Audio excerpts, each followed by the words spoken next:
Remaja masa kini merupakan generasi Z yang berumur di antara 13 hingga 25 tahun secara amnya. Di dalam Islam, tahap usia remaja yang dihubungkan dengan baligh dan murahiqah iaitu mudah melakukan suatu perkara yang buruk.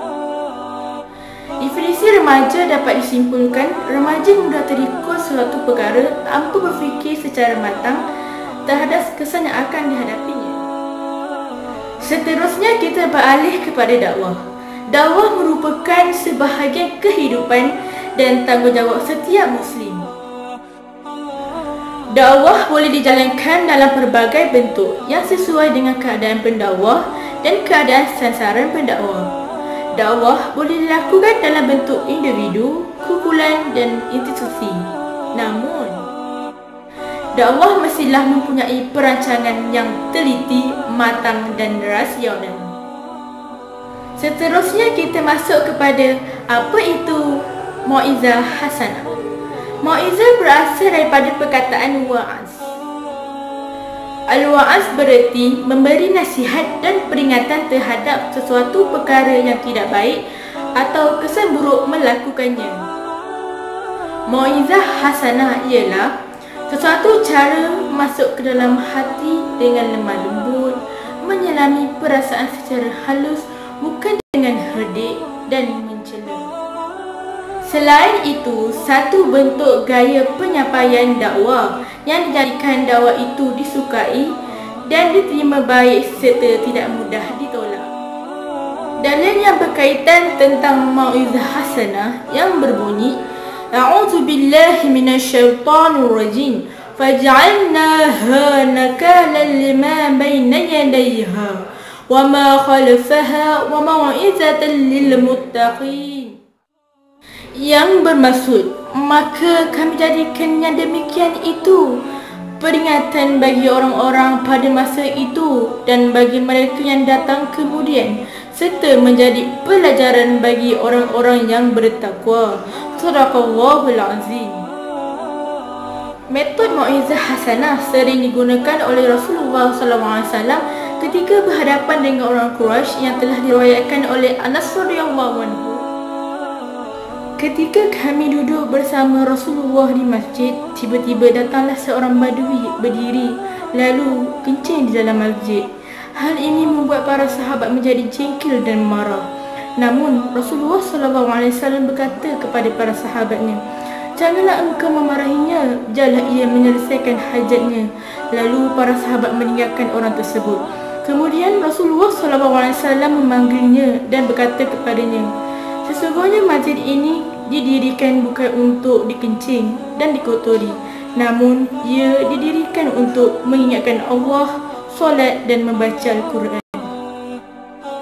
Oleh itu, para da'i amat dituntut mengembangkan dakwah mau'izah hasanah kerana ia merupakan sebaik-baik dakwah dalam tarbiyah. Seterusnya saya akan menghuraikan permasalahan yang berlaku dalam topik ini.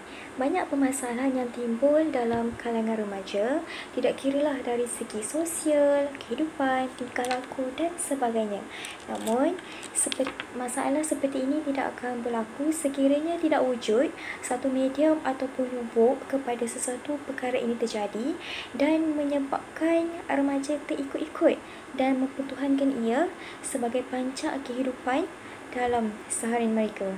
Apakah medium tersebut? Tak lain dan tak bukan adalah penggunaan gadget ataupun teknologi canggih pada masa kini.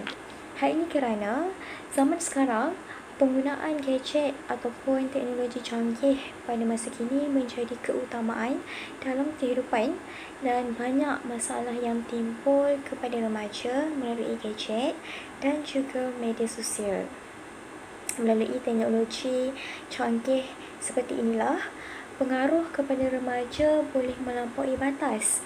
Hal ini kerana penggunaan gadget atau lebih tepat lagi media sosial seperti Instagram, Twitter, Wattpad dan banyak lagi boleh dikatakan Setiap remaja pada masa kini mempunyai akaun rasmi kebanyakan aplikasi-aplikasi canggih tersebut dan mengetahui cara untuk menggunakannya.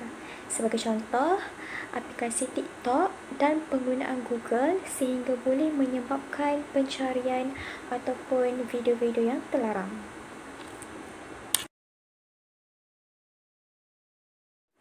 Apakah itu TikTok? TikTok adalah satu aplikasi yang memberikan social effect ataupun kesan istimewa yang unik dan menarik yang dapat digunakan oleh semua pengguna dengan mudah sehingga dapat membuat video pendek dengan hasil yang cantik dan boleh dimuat naik kepada pengguna-pengguna lain. Aplikasi TikTok ini boleh dimuat turun secara percuma di semua rangkaian digital seperti App Store dan Google Play Store.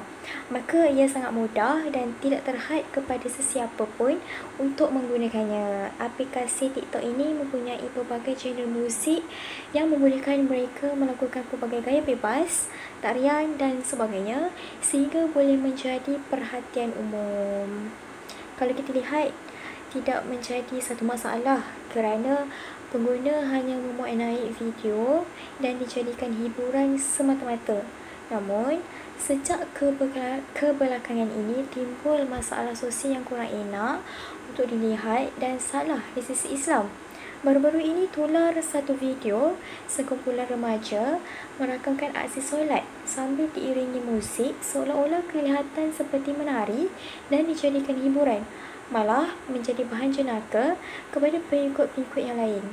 Bukankah perkara seperti ini meruntuhkan akhlak remaja dan memburukkan imej Islam? Selain itu, terdapat juga aksi-aksi gadis remaja khususnya muslimah yang gemar merakamkan gerakan-gerakan menari yang menggairahkan dan tidak sepatutnya dilakukan oleh seorang perempuan sehingga menampakkan aurat dan aset yang tidak sepatutnya tanpa rasa malu dan segan. Bukankah Islam mengangkat martabat wanita sangat tinggi dan terpuji, tetapi perkara seperti ini menampakkan mereka seolah-olahnya murah dan tidak berharga. Kesannya, keruntuhan akhlak remaja akan pincang sekiranya penggunaan aplikasi yang tak bermanfaat ini jika digunakan dengan lebih meluas dan tidak dibendung.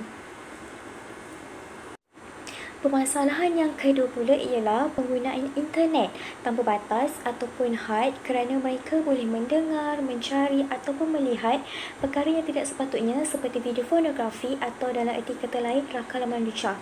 Pornografi ini bermaksud bahan bertulis ataupun video lucah yang boleh merangsang keinginan seksual seseorang dan bertujuan untuk memberahikan pembaca ataupun penonton.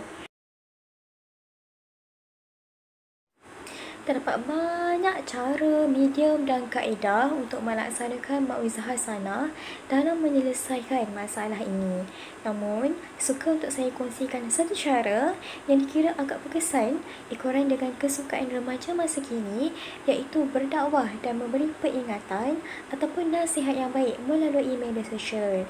Kalau kita lihat pada permasalahan yang saya sebutkan sebentar tadi, sememangnya saya menguraikan bahawa punca utama masalah ini berlaku daripada media sosial.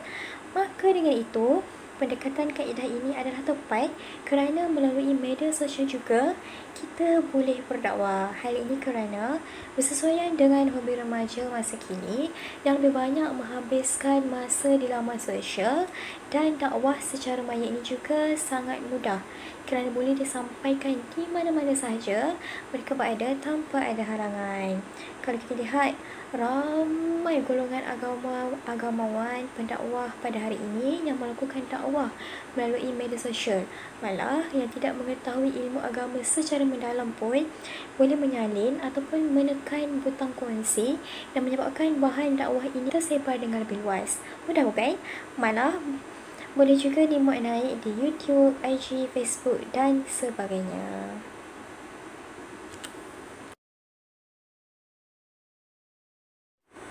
Maka secara kesimpulannya, remaja merupakan aset penting untuk negara, malah masa hadapan negara terletak pada tangan remaja. Keruntuhan akhlak para remaja bukanlah satu benda baru dan asing dalam dunia dakwah pada masa kini.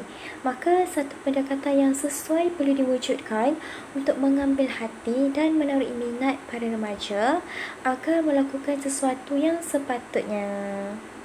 Maka kaedah pelaksanaan mauizah hasanah ini terhadap golongan remaja adalah tepat dan bersesuaian kerana kajian juga menunjukkan pada tahap umur ini mereka tidak sukakan kekerasan ataupun paksaan.